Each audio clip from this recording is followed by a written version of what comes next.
other than a loan. I mean, if we continue getting loans, how will this end? Are we going to pay the loan, or it's going to keep being the same story day in, day out, and we're paying a little bit of percentage? So if we could have a grant specifically for climate, and of course we see a way of planting more trees, because there is a lot of deforestation lately. People are investing into charcoal, people are burning trees to get money for to get charcoal and sell and get some income. So definitely, if you're out there, please, if you go somewhere and you see the trees, please plant a tree, conserve our environment. We need to conserve our environment. We need to go back to the green environment. And of course, as being the Pearl of Africa, people have to come in and really experience the beauty, green everywhere. And well, of course, government decides to expand its tax base by 5% if we are to as well focus more on climate financing, because it's a bit more expensive as well.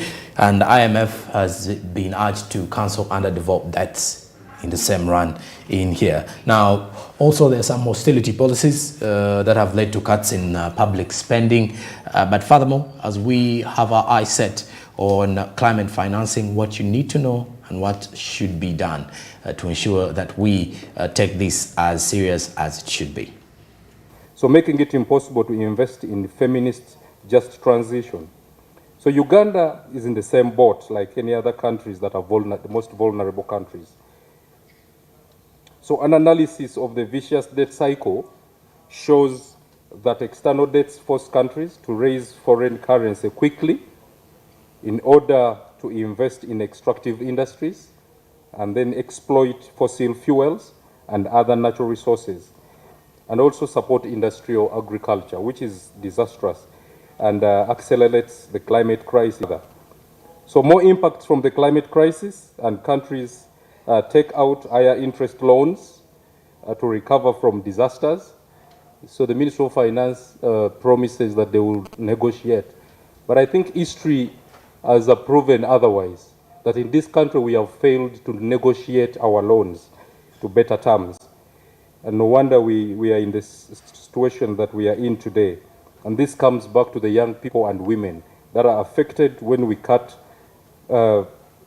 expenditure on public services. So investors see climate vulnerable countries as high risk. So these countries pay higher interest on loans taken out to support recovery and rebuilding after disasters. For example, like I mentioned, 35% of the debt of the 85 trillion we are battling with arose from the COVID-19 interventions. So we are struggling to rebuild the economy, but yet investors see us as a very vulnerable, and therefore they increase the interest rates, which further accelerates our indebtedness. We note that 2/3 of climate finance is loans, which even if concessional, can exacerbate debt crisis. Debt forces countries into hands of the IMF, whose cult of hostility further undermines a just transition. So the idea is, let's cut spending on key public service delivery areas that I will speak to very shortly here. So Action 8, we propose for government to invest in expanding our country's tax to GDP ratio by at least 5 percentage points through progressive tax reforms to be able to double spending on health, education, adaptation, and just transitions. So the IMF and World Bank need to cancel debts for climate vulnerable countries and reform the global debt architecture with a new debt workout mechanism, not dependent on the IMF. And secondly is that they need to ensure climate finance comes in grants and not loans. Whether concessional loans, they should be in terms of grants and not loans. After all, most of the African countries contribute the least, to greenhouse gases. And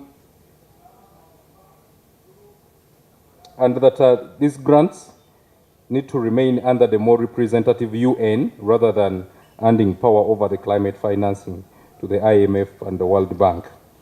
So austerity policies have led to cuts in public spending that have undermined the ability of governments to deliver quality public services and responses to the climate crisis. And the policy that most acutely impacts public services is the imposition of public sector wage bill constraints, which, one, block the recruitment of new teachers, nurses, agricultural extension workers, and other essential workers, and impose strict limits to the already low pay of existing health, education, and other public workers. So we need to have an honest discussion on these austerity policies of the IMF and World Bank, especially if we are looking at promoting the youth agenda. Moving on, so young people in Uganda live in the nexus of poverty and climate change and lack access, ownership, and control over land and appropriate technologies.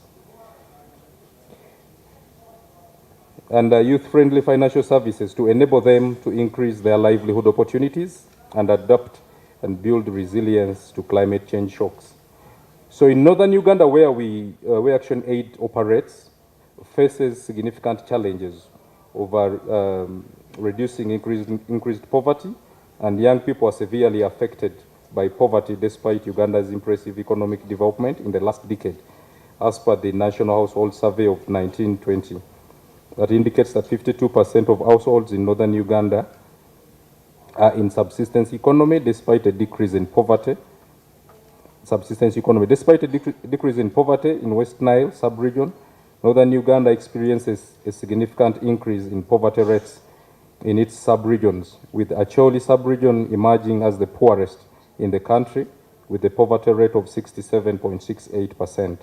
So the high poverty levels in northern Uganda is driven by over-reliance on subsistence farming, which is largely rain-fed and dominated by smallholder farmers with inadequate adaptive capacity that makes the region more vulnerable in times of weather shocks, such as prolonged droughts and flooding.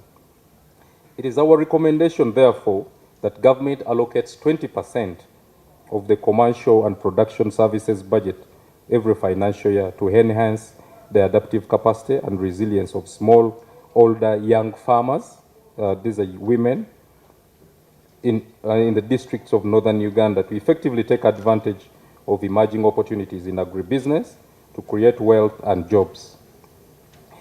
So the cutting down of trees for wood fuel is something that we must take note of, and also considering the recent presidential directives.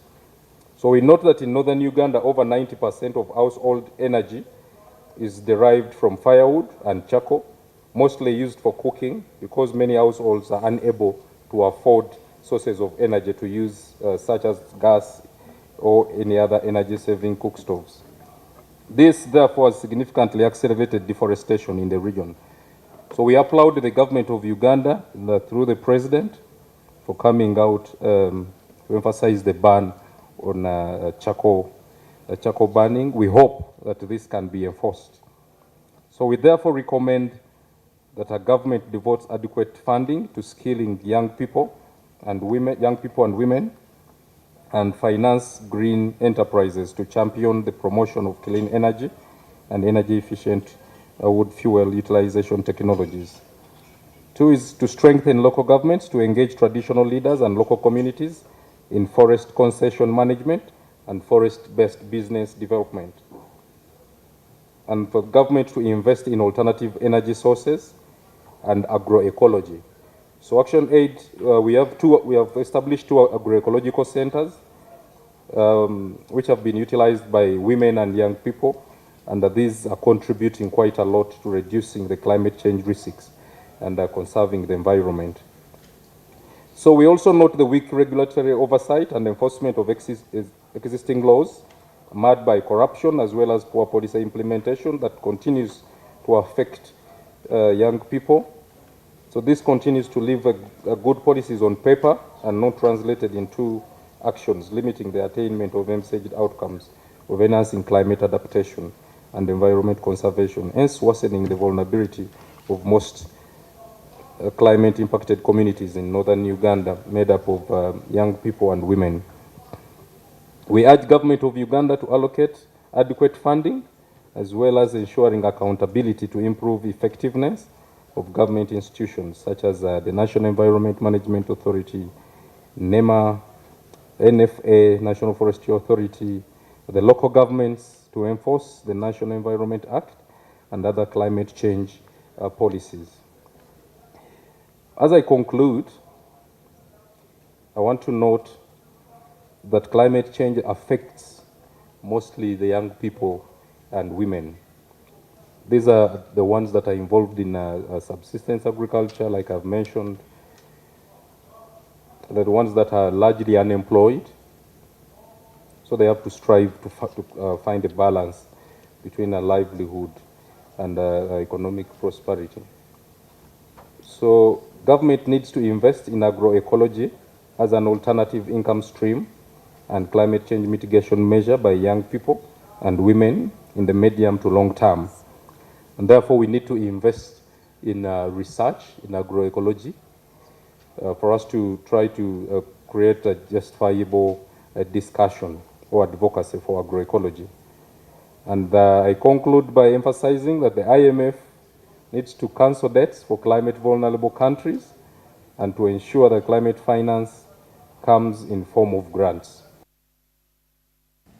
Well, climate change is one of the reasons as to why climate financing is one of the key highlights here, but it's very expensive and costly when you look at, you know, investing in climate financing, especially investing in those particular given programs that will address climate change.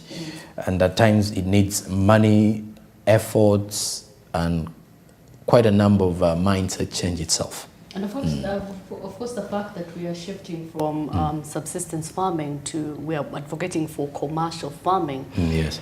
There is need for, of course, financing. You know, because now with the shift of seasons, you know, we have to be prepared for such emergencies. You know, seasons lately are unpredictable. The months we thought rainy seasons, there is drought. So definitely there is a need for climate financing for us to achieve our goal of a greener environment and, of course, shifting to commercial farming.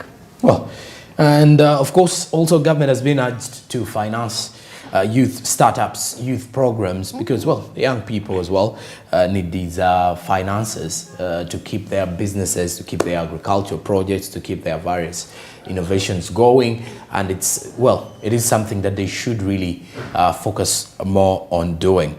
But well, and of course, as we are summing up with our Business Insight this morning, you get to realize that government has also been advised to invest in agroecology as an alternative financial stream in the long run, because as we look at alternatives, this is surely one that the government needs to focus more on.